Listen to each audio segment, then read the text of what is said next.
Trace, test और treat formula ने corona virus पर काफी हद तक असर किया है। प्रयागराज प्रशासन ने कोरोना के बढ़ते केस को लेकर ट्रेस करने के लिए एक नई टेक्नोलॉजी का इस्तेमाल किया है। नतीजा ये रहा कि पॉजिटिविटी रेट 18% से घटकर अब 1.5% पर आ गया है।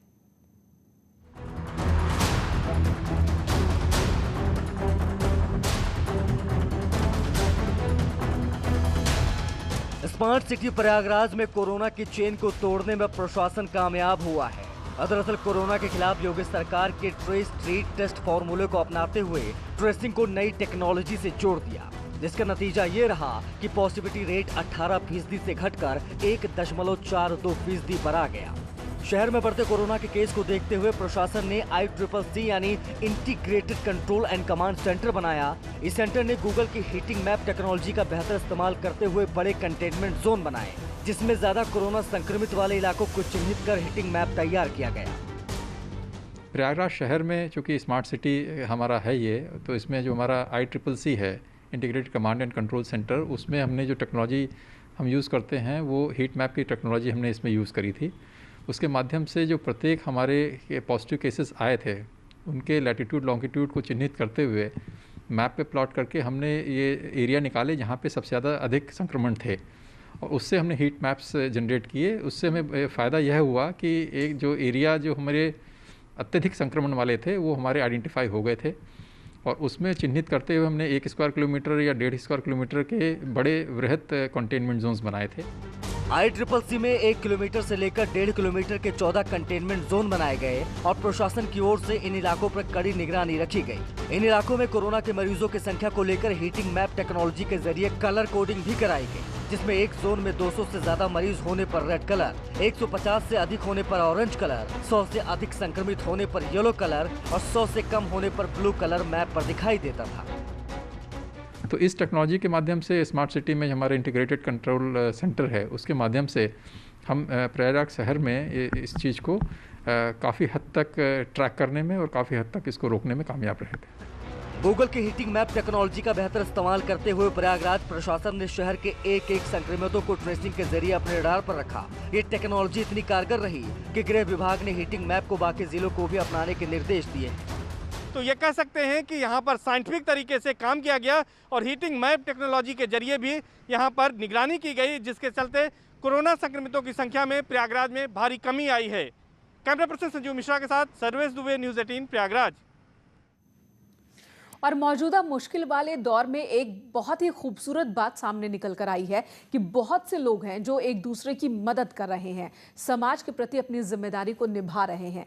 ऐसे ही एक शख्स की कहानी इस वक्त हम आपको दिखाने जा रहे हैं, जो खुद कोरोना पीड़ित थे और जब वो कोरोना को मात देकर उठे तो उन्होंने अनोखा मेडिसिन बैंक बनाया और अब ये चर्चा में है। अपने ही इस दवा बैंक से वो जरूरतमंदों को बिना किसी पैसे के दवा उपलब्ध करवा रहे हैं।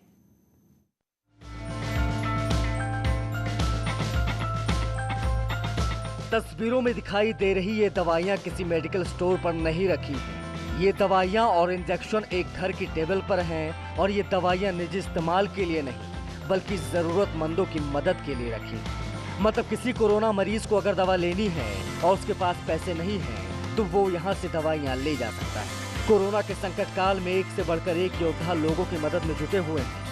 कोई गरीबों को निःशुल्क भोजन उपलब्ध करवा रहा है तो कोई कोविड पेशेंट्स को घर घर खाना पहुंचा रहा है। और उन्हीं योद्धाओं में से एक हैं मेरठ के रहने वाले कोरोना वॉरियर विजय पंडित, जो मेडिसिन बैंक बनाकर लोगों को मुफ्त में दवाइयां उपलब्ध करा रहे हैं।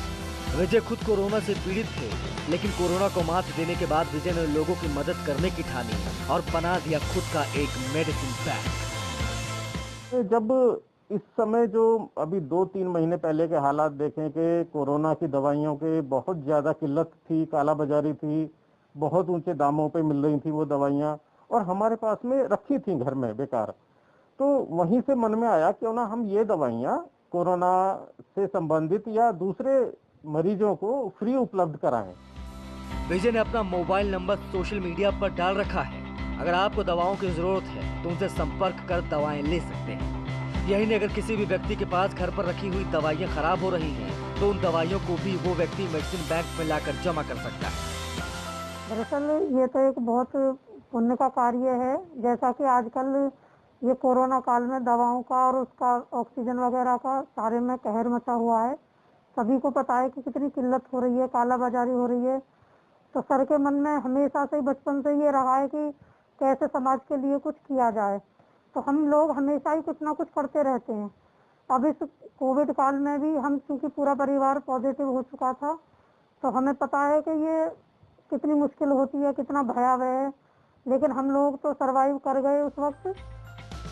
विजय पंडित का कहना है कि शुरुआत में जब उनके परिवार को कोरोना हुआ तो उन्होंने आयुर्वेदिक, एलोपैथिक और होम्योपैथिक दवाएं भी खरीद डाली। जब तक वो कोरोना से जंग लड़ते रहे तब तक डॉक्टर जो भी दवा बताते उसे हफ्तों के हिसाब से वो खरीद लेते। लेकिन ईश्वर की कृपा से उनका परिवार जब ठीक हो गया तो उन्होंने अपने घर में रखी दवाइयों को इकट्ठा किया और कुछ दवाइयाँ बाजार से लेकर एक मेडिसिन बैंक खोल दी।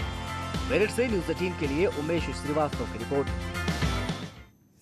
और इधर सीएम योगी आदित्यनाथ सिद्धार्थनगर में है, जहां पर उन्होंने कोविड कंट्रोल सेंटर का जायजा लिया है। अधिकारियों के साथ समीक्षा बैठक कर रहे हैं सीएम योगी आदित्यनाथ। सिद्धार्थनगर के दौरे पर हैं आज और सिद्धार्थनगर के बाद बस्ती जाएंगे मुख्यमंत्री। उससे पहले ये देखिए सिद्धार्थनगर में जब उनका हेलीकॉप्टर पहुंचा और उसके बाद वो इंटीग्रेटेड कोविड कमांड सेंटर की ओर रवाना हुए, तब की ये दो तस्वीरें हम आपको दिखा रहे हैं। शरद हमारे सहयोगी इस वक्त हमारे साथ मौजूद है। शरद, इस वक्त मुख्यमंत्री कहाँ है और किस गांव का सिद्धार्थनगर में वो दौरा करने वाले हैं? मुख्यमंत्री योगी आदित्यनाथ अभी इंटीग्रेटेड कोविड कंट्रोल रूम में है, जहां पे वो अधिकारियों एवं जनप्रतिनिधियों के साथ समीक्षा बैठक कर रहे हैं। कोरोना की तीसरी लहर को देखते हुए तैयारियां एवं ऑक्सीजन रिलेटेड बाकी जरूरी चीजों पर भी बात कर रहे हैं। जैसे कि सिद्धार्थनगर जिले में 30 मई तक 6 ऑक्सीजन प्लांट लग जाने थे, जिसमें से 5 को कम से कम एक्टिव हो जाना था, उस पर भी समीक्षा बैठक कर रहे हैं। इसके अलावा एक जिले में स्वास्थ्य विभाग की तरफ से एक भूल हो गई थी, जिसमें गलत वैक्सीनेशन के कारण 20 लोगों को थोड़ी सी परेशानी हुई थी। उसमें भी मुख्यमंत्री योगी आदित्यनाथ प्रश्नकाल उठा सकते हैं और सीएमओ से भी इस बारे में बात कर सकते हैं कि इसमें क्या त्वरित कार्यवाही की जा सकती है, क्या परिस्थिति है। शरद, धन्यवाद इस वक्त पूरी जानकारी देने के लिए। तो